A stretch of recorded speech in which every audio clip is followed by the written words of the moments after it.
paredes débiles. Y entonces cuando venga el tiempo, cuando venga el viento, va a pegar. Entonces, el segundo es que vemos esposos que no asumen responsabilidades como sacerdotes y dejan de, por el contrario, dejan la responsabilidad a las mujeres. Cuando el hombre es quien ha recibido la autoridad para guiar a la esposa y a los hijos. Entonces se suele escuchar que el hombre dice yo trabajo y la esposa es quien se encarga de la formación y la disciplina en la casa de los hijos. Y este rol, y esto lo escuchamos mucho en los hogares, ¿cierto? Entonces como yo trabajo, la que se encarga de la casa de la formación de los hijos, ¿quién es? Pues la esposa. Pues resulta que no es así. Resulta que sí, tú tienes un trabajo muy importante, un papel muy importante, trabajar y proveer para tu casa, pero resulta que también haces parte de la formación y la disciplina de tus hijos en casa, que es un papel porque tú tienes la autoridad mayor, porque el Padre te otorgó esa autoridad como cabeza y como cohen para formar la vida de tus hijos y aún la vida de tu esposo. Entonces no es una responsabilidad que se evada solamente excusándose porque se trabaja, sino que independientemente se debe cumplir con esa responsabilidad que el Padre les ha entregado como sacerdotes. Entonces, otra característica que vemos en los esposos o que pueden quebrar esa estructura es el egoísmo en los esposos. Entonces, en este punto vemos que el más importante es el esposo. Sabemos que nuestra cabeza, sabemos que la cabeza del hombre es Yeshua y nuestra cabeza como mujeres es el sacerdote, el Cohen. Pero entonces a veces el hombre llega, o el esposo llega a un punto tal de egoísmo que solamente él existe en la casa. Entonces solamente él se cansa, si llega de trabajar, es el único que tiene derecho a sentir cansancio y olvida que su esposa y sus hijos, aunque permanecen en casa haciendo otras labores, también sienten y llegan a ese estado tal vez de cansancio, tal vez de enojo, tal vez de querer salir, a veces de desesperación. Y entonces el hombre dice, no, como yo soy el que me aguanto en el Transmilenio, como yo me aguanto el transporte, como yo me aguanto el jefe, yo soy el único que me puedo cansar. Y resulta que esa es una actitud egoísta. En medio de esta estructura no puede existir el egoísmo, porque este es un clan, eso es una jat entre todos. Y entonces, así como el esposo siente, la esposa también y los hijos también. Entonces, algo que debemos erradicar en medio de nuestra vida, en nuestro hogar, es el egoísmo.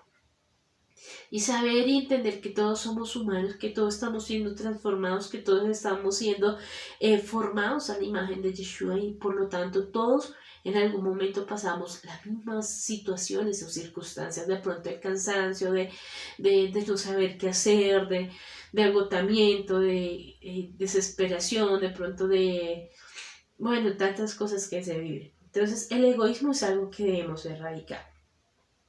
Entonces, por el contrario, el esposo piensa que los hijos no sienten y la esposa, y por lo que ellos no hacen un gran trabajo según el hombre, porque muchos menosprecian lo que se hace en casa, y eso ha sido otro gran problema. Que anhelo que cada hombre que esté allí, pues examine tu corazón, qué actitudes tal vez tú has tenido que reflejen ese egoísmo en tu vida, para con tu hogar, con tu familia, con tus hijos. Efesios 5:25, vamos a ir rápidamente, Efesios 5:25, para hablar qué nos dice la Escritura, nuestro Eterno, acerca de cómo edificar esa casa. Entonces, dice, maridos, amad a vuestras mujeres, así como Yeshua amó a la Keilah y se entregó a sí mismo por ella, para santificarla, habiéndola purificado en el lavamiento del agua por la palabra, a fin de presentarla a sí mismo una Keilah gloriosa, que no tuviese mancha ni arruga ni cosa semejante, sino que fuese santa, kadosh y sin mancha. Así también los maridos deben amar a sus mujeres como a sus mismos cuerpos. El que ama a su mujer, a sí mismo se ama, porque nadie aborreció jamás a su propia carne, sino que la sustenta y la cuida, como también Yeshua a la Keilah.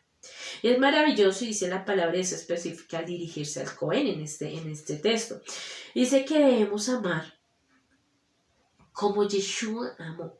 No dice en este texto, hombre, grite más duro para que le obedezca, o ofenda a su esposa para que ella entienda. No nos dice Yeshua a través de este texto, menosprecie el trabajo de la casa para que hagan más esfuerzo y se esfuercen más.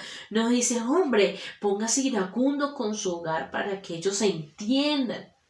Nada de esas cosas dice la palabra, sino por el contrario, amad como Yeshua amó. Y ese amor fue un amor sacrificial, que lo dio todo por amor a su pueblo, a su Keilah, a su amada. Y hace la comparación. Es un amor que tuvo un precio, morir a sí mismo por amor a la humanidad. Le enseña en este texto Yeshua a los hombres a amar con un amor sacrificial que aun en tiempos de cansancio y afán es la familia el principal recipiente de amor y de paz en el cual debes depositar. Yeshua vivió momentos, tal vez de muchos momentos o momentos de aflicción, de dolor, y ese fue el precio que él pagó y amó a la humanidad y a todos sus hijos. Y dice que asimismo él lleva y quiere que el hombre ame. Un amor que a pesar de cansancio, afán, preocupación, arriendo, casa, vivienda, comida, ropa, entregue en ese recipiente y deposite en ese recipiente su máxima expresión de amor, de paz y de bondad y en su hogar. Entonces, acá se rompe todo argumento y excusa de decir, por mi trabajo llegué cansado y entonces exploté con mi esposa, mis hijos y los herí. Acá se rompe el argumento de decir, como yo soy el macho, entonces yo puedo ofenderlos de tal manera que no me importa lo que ellos sienten, sino que tienen que obedecer. Se rompe el argumento de que yo llego a gritar porque eso es autoridad y se rompe cualquier argumento que el enemigo quería poner en el pensamiento del hombre para destruir un hogar, sino que por el contrario dice amad